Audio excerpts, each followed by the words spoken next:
Review of the day Bro movie starring by Pawan Kalyan మరియు సాయి తరం తేజ్ కలిసి నటించారు ఈ మూవీలో.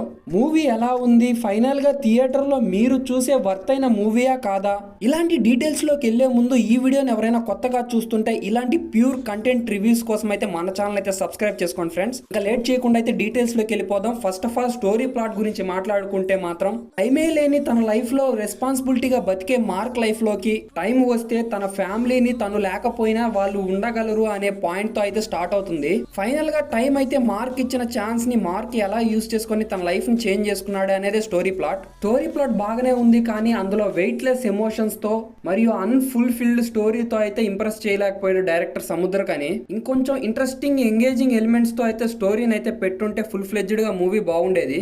అండ్ ఇందులో సముద్ర కానీ డైరెక్టర్ గారు అయితే ఒక మంచి క్యారెక్టర్ అయితే చేశారు. ఓవరాల్ గా ఫస్ట్ హాఫ్ ఎలా ఉందంటే ఫ్రెండ్స్, పవన్ కళ్యాణ్ ఎంట్రీతో అయితే ఫస్ట్ హాఫ్ అయితే చాలా అంటే చాలా ఎంటర్టైన్ గా ఉంటది. ఫస్ట్ హాఫ్ లో అయితే పవన్ కళ్యాణ్ మెయిన్ లీడర్ అనిపిస్తుంది. పవన్ కళ్యాణ్ అయితే సాయి తరం తేజ్ ని చాలా డామినేట్ చేశాడు. అది ఎలా అంటే మెయిన్ లీడ్ పవన్ కళ్యాణ్ అనిపిస్తుంది మనకు. మొత్తం పబ్ లో సాంగ్స్ తో కానీ మేనరిజం తో డైలాగ్స్ తో పవన్ కళ్యాణ్ అయితే ఫస్ట్ హాఫ్ లాక్కొచ్చాడు. ఓవరాల్ గా ఫస్ట్ హాఫ్ అయితే పర్వాలేదు అనిపించింది ఫ్రెండ్స్. సెకండ్ హాఫ్ విషయానికి వస్తే మాత్రం సాయి తరం తేజ్ చుట్టూ తిరుగుతుంది స్టోరీ అంతా. మూవీ మొత్తం చూసుకుంటే ఫస్ట్ హాఫే బెటర్ సెకండ్ హాఫ్ కంటే.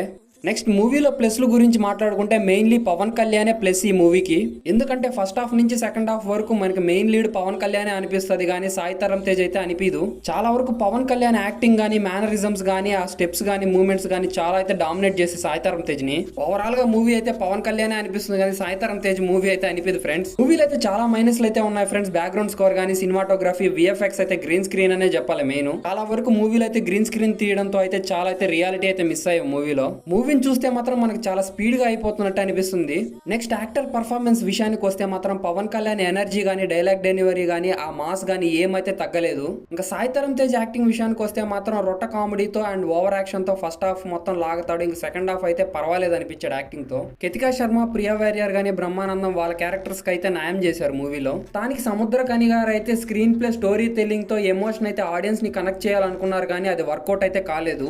ఇంకా మూవీ గురించి మూవీ చూడాలా లేదా అంటే మాత్రం నాకు తెలిసినంత వరకు ఈ మూవీని అయితే ఓటీటీలో అయితే చూడండి ఫ్రెండ్స్. ఇంకా పవన్ కళ్యాణ్ ఫ్యాన్స్ గానీ మాస్ ఫ్యాన్స్ గానీ ఎవరైనా వెళ్ళాలి అనుకుంటే ఈ మూవీకి అయితే వెళ్ళొచ్చు. నాకు తెలిసినంత వరకు జనరల్ ఆడియన్స్ అయితే ఈ మూవీకి అయితే వెళ్ళబడలేదు, ఎందుకంటే ఈ మూవీలో అంత కంటెంట్ ఉన్న మూవీ థియేటర్ లోకి వెళ్ళి చూసే మూవీ అయితే కాదు. అయితే జనరల్ ఆడియన్స్ కి అయితే పక్కా నచ్చదు ఫ్రెండ్స్. ఈ మూవీకి నా రేటింగ్ వచ్చేసి 2.5 out of 5 అయితే ఇస్తున్నాను ఫ్రెండ్స్. అంతే ఫ్రెండ్స్, ఈ వీడియోలో నెక్స్ట్ న్యూ వీడియోలో న్యూ రివ్యూతో అయితే కలుసుకుంటాను. Until then bye by.